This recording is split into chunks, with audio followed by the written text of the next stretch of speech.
Assalamualaikum warahmatullahi wabarakatuh. Perkenalkan, nama saya Afifah Qurratayun. Saya bekerja sebagai finance di salah satu perusahaan startup swasta di daerah Jakarta Timur. Saya bekerja di bidang properti yang memiliki beberapa cabang di luar kota. Dalam setiap pekerjaan pasti ada aturan yang harus kita patuhi. Dalam pekerjaan yang saya lakukan sekarang ini, saya terikat dalam beberapa aturan. Yang pertama ada regulasi pemerintah dan kepatuhan perpajakan properti, yang dimana memahami dan mematuhi peraturan perpajakan yang berlaku, termasuk pajak bumi dan bangunan atau yang biasa disebut sebagai PBB, dan juga pajak penghasilan dari penjualan properti. Yang kedua ada pengelola keuangan proyek atau perencanaan anggaran, yaitu membuat anggaran yang detail dan realistis untuk setiap proyek, termasuk biaya konstruksi, pemasaran, dan juga operasional. Ada juga pembiayaan proyek, yaitu mengelola pembiayaan proyek dengan hati-hati, termasuk pinjaman bank, ekuitas, atau sumber pendanaan lainnya. Yang ketiga yaitu pelaporan dan transparansi. Tentang pelaporan keuangan proyek, yaitu melakukan pelaporan keuangan secara berkala untuk setiap proyek, yang dimana saya melaporkan laporan AP atau yang biasa disebut sebagai akun payable.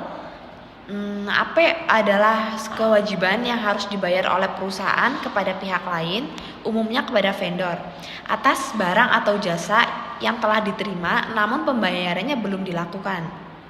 Dan juga pelaporan AR atau akun receivable adalah jumlah uang yang diterima oleh perusahaan sebagai hasil dari penjualan atau layanan kepada pelanggan yang harus membayar kredit. Lalu ada etika dan kepatuhan. Ada transparansi transaksi, yaitu dari semua transaksi keuangan harus dilakukan dengan transparan dan juga jujur, untuk menghindari praktek korupsi dan juga manipulasi. Yang terakhir ada pengelolaan aset, yang dimana mengelola aset properti dengan efektif untuk memaksimalkan nilai dan juga pengembalian investasi.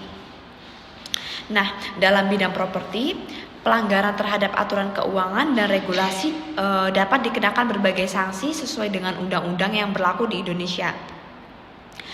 Beberapa undang-undang dan peraturan yang mengatur sanksi ini adalah antara lain Undang-Undang Nomor 1 Tahun 2011 tentang perumahan dan kawasan permukiman.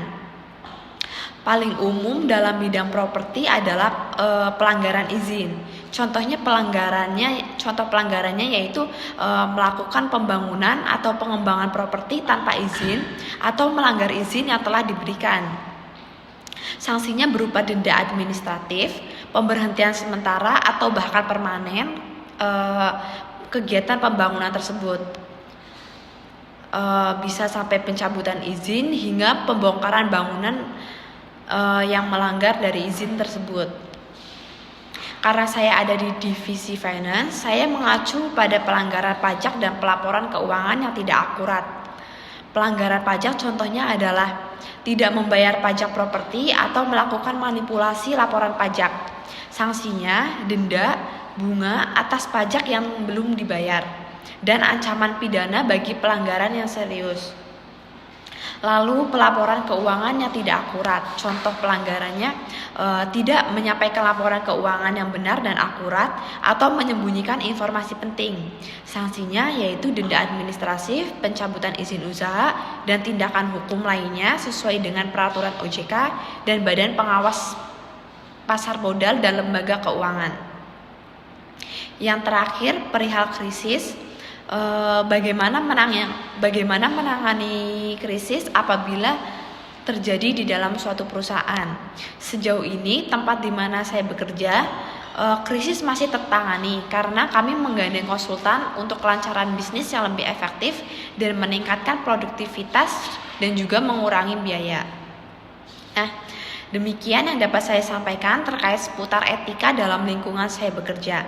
Terima kasih. Wassalamualaikum warahmatullahi wabarakatuh.